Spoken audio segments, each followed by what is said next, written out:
ప్రధానమంత్రి గారు చెప్పారో ముఖ్యమంత్రి గారు కూడా దాని మీద ఇంకొకసారి చేస్తున్నారు. అదేవిధంగా ఇది సూర్యఘర్ కుసుమ్ ఏదైతే ఉన్నాయో ఎనర్జీ డిపార్ట్మెంట్ వారిని దాన్ని త్వరితగతిన ఇంకా స్పీడ్గా ఇప్పుడేదో ఒక 2 లక్షల మందికి మాత్రమే సూర్యఘర్ కింద ఈ 1 kW 2 kW అవి పెట్టారు.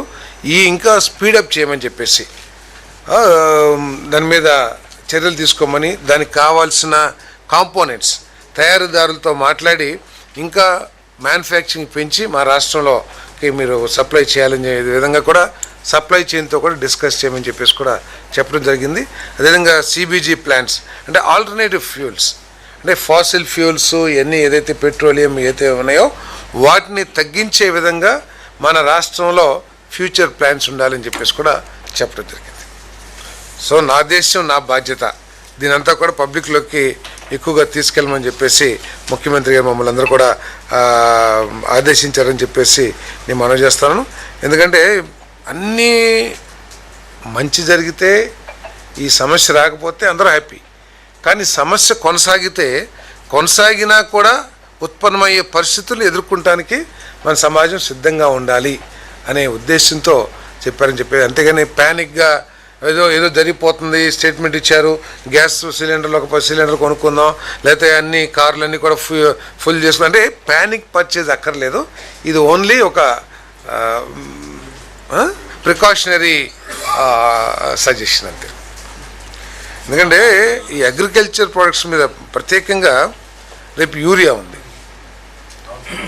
యూరియా రైతులు కూడా ఆలోచించాల్సిన అవసరం ఉంది ఆల్టర్నేటివ్. ఎందుకంటే రేపటి నుంచి యూరియా తక్కువ ఉంది అది అని చెప్పేసి మాట్లాడనుకోండి, ఎందుకంటే ఇప్పుడే స్టార్ట్ అవుతుంది కదా సీజను, ఇప్పుడే రైతుల్లో కూడా ఎక్కువగా తీసుకెళ్ళమని చెప్పారు. కెమికల్ ఫెర్టిలైజర్స్ వీటన్నిటిని కూడా తగ్గించి అంటే ఒక విధంగా మనం ఇంటర్నేషనల్ స్టాండర్డ్స్ నేషనల్ స్టాండర్డ్స్ కంటే కూడా ఎక్కువ కెమికల్ ఫెర్టిలైజర్స్ ఎక్కువ urea what ever it is వాళ్ళు తప్పు పడతామని నేను చెప్పట్లేదు, కానీ ఎక్కువ రాబడిని సాధించడానికి ఎక్కువ కెమికల్స్ వాడుతూ ఉన్నాం. కానీ సాంకేతికంగా అది కరెక్ట్ కాదనేది శాస్త్రజ్ఞులు లేకపోతే అనేక రీసెర్చ్ రిజల్ట్స్ చెప్పినాయి. కాబట్టి ఇప్పుడు మన రాష్ట్రంలోనే ఒక జిల్లాకి వెళ్తే ఎకరానికి 2 బస్తాలు ఇస్తామండి అంటారు, ఇంకో పక్క జిల్లాలోనే ఒక 20-30 కిలోమీటర్ల దూరంలోనే మేము ఎకరానికి 3 బస్తాలు వేస్తామంటారు. సో ఎందుకు ఈ తారతమ్యం? అక్కడ వరి పంటే ఇక్కడ వరి పంటే.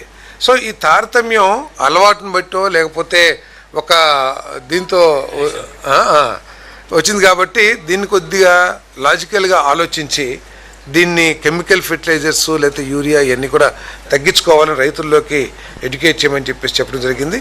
వీటికి ఆల్టర్నేటివ్గా నానో యూరియా ఇవన్నీ కూడా వస్తున్నాయి, అవన్నీ కూడా ఈక్వల్ రిజల్ట్స్ చూపిస్తాయి. సో కాకపోతే ఏంటంటే అది అలవాటు పడక మనం దాన్ని అడాప్ట్ చేయలేకపోతా ఉన్నాం. సో రైతుల్లో ఎక్కువగా దీన్ని తీసుకెళ్ళి, ఎందుకంటే ఇప్పుడు డ్రోన్స్ కూడా ఉన్నాయి కాబట్టి నానో యూరియా చాలా ఈక్వల్గా పొలం అంతా కూడా డిస్ట్రిబ్యూట్ చేయడానికి అవకాశం ఉంటుంది. కాబట్టి రైతులు కూడా ఆలోచించమని చెప్పేసి కూడా రిక్వెస్ట్ చేస్తారు.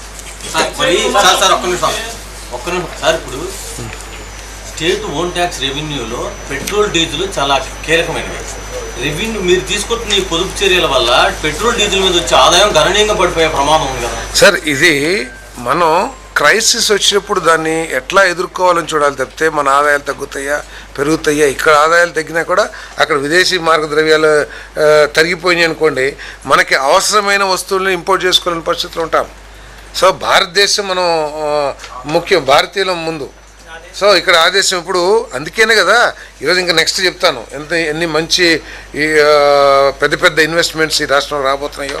అది కేంద్ర ప్రభుత్వ ఇన్వెస్ట్మెంట్స్ కూడా విత్ ఇన్ 1 మంత్లో 1.5 lakh crore సంబంధించిన